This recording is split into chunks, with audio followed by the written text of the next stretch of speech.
That they can find a relationship with a girl while doing that. That having sex... You mean sleeping around isn't a good way to get into a relationship?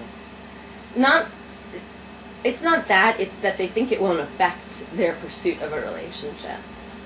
Oh, so they can like sleep around and pursue a relationship at the same time. They don't believe they're mutually exclusive. Right. And I think that's detrimental. And it also, if you like someone and you're not sure about them, I think a lot of men are, like, why wouldn't we sleep together right now? We like each other. Men are like that? Wait, maybe in the secular world.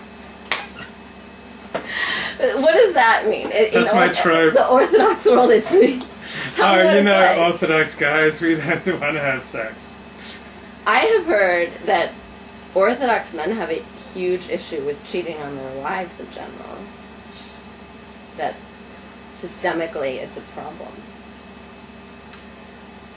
Yeah, I don't think it's more of a problem than outside of Orthodox Judaism, do you? I got the impression that it was. Yeah. Do you think that like Orthodox Judaism holds women in a subservient role and therefore men feel like more free to go and cheat with prostitutes and stuff? You know the answer to that. No, you can tell me. Yes. Yeah, I think women are subservient in Orthodox Judaism. And is that your favorite part of Orthodoxy? I'll never tell.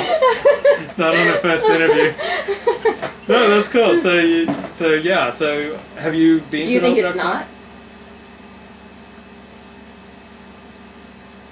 I think there are different roles for men and women in Orthodox Judaism, and I think that like separate but equal got a bad name in legal terms because of the 1954 Brown versus Board of Education Supreme Court ruling. But I think in like real life, separate but equal, like they're separate. I'm glad there are women's restrooms and men's restrooms. So I like that there are like roles for women and roles for men. So what don't you think women should be able to do? That is a good question. I don't think women should be rabbis in Orthodox Judaism because I think if you don't hold special roles just for men, men will tend to drop out of religion. So if you go to a Reformed temple, in particular on a Friday night, but also conservative synagogues, there are a lot more women than guys because there's nothing special for a guy to do. So guys will go to strip clubs or they'll go to cigar places or they'll go to places where they just be with guys. And if you don't hold that special place, like a minion, where only men count for a minion, and men are going to drop out. So it's for sociological reasons, not because I think God says women shall not be rabbis. I don't think that. I just think sociologically it works. Interesting. Sociologically, I think that there's too much de-emphasis on the differences between men and women. I certainly believe in a lot of embracing the differences, and that, yes, the pursuit of equality doesn't allow for much discussion about the differences. I also think, and sociologically you're probably right, that men do need certain ways to, certain roles that only then they can have. I would argue that a rabbi is not the only position that would fulfill that for them, that probably there are other roles that would be less detrimental to women that only they could hold. Do you think it was right that like Kiwanis clubs and Rotary clubs had to be opened up to women? So the men could no longer just socialize with men?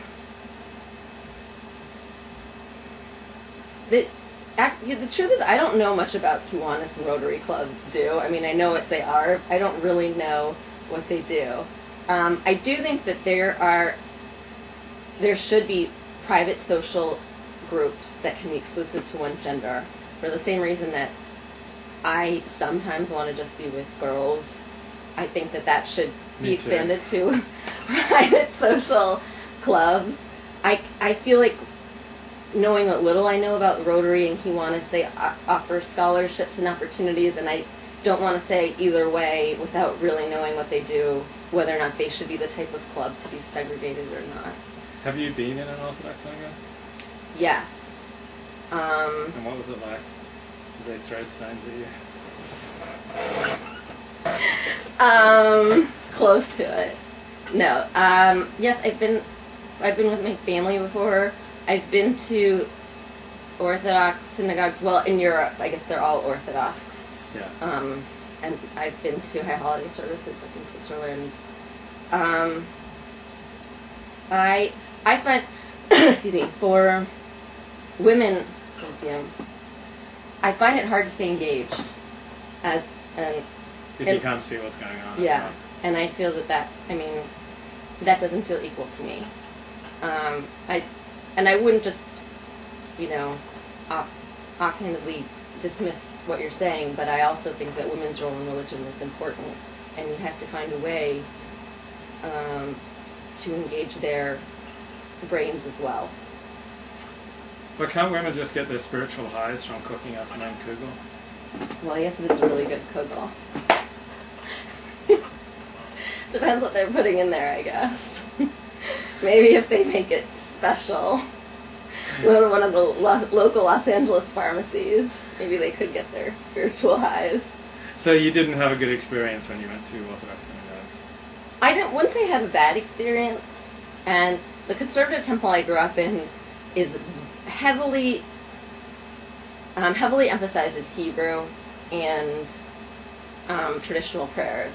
So for me, I really loved that part of the Orthodox service because I recognized so many of the prayers and I knew the service so well. Right. So I really liked that part.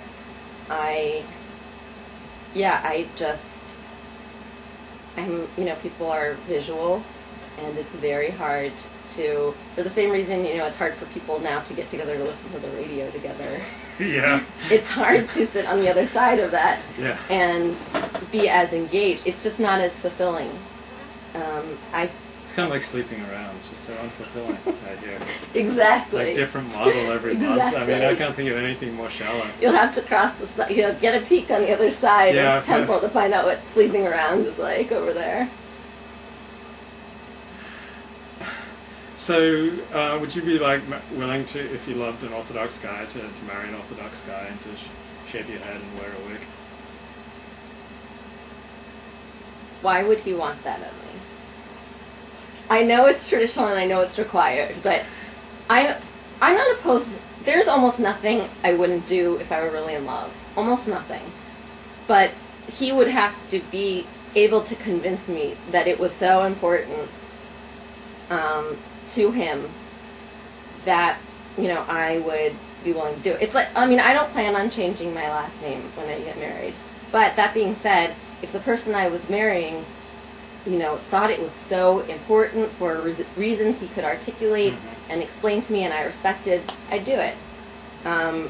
So if there's a reason that he would have for me to shave my head that I respected, that I understood, and that was persuasive, I guess I would shave my head for love. If you married an Orthodox guy, would your parents sit shiva? My parents would be totally fine if I married someone Orthodox. Really? Yeah. As long as he's Man, Jewish. I can't get your parents. I thought they'd freak if you dated a black guy and if you're Orthodox guys, my parents are pretty liberal. They just not when it comes to sex and not when it comes to non-Jews.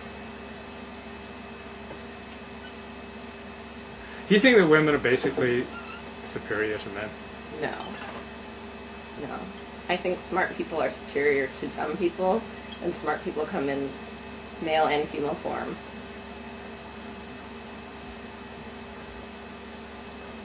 One of your favorite phrases in your blogging seems to be, "They just need to get over it." You seem to be a pretty tough chick who despises weakness.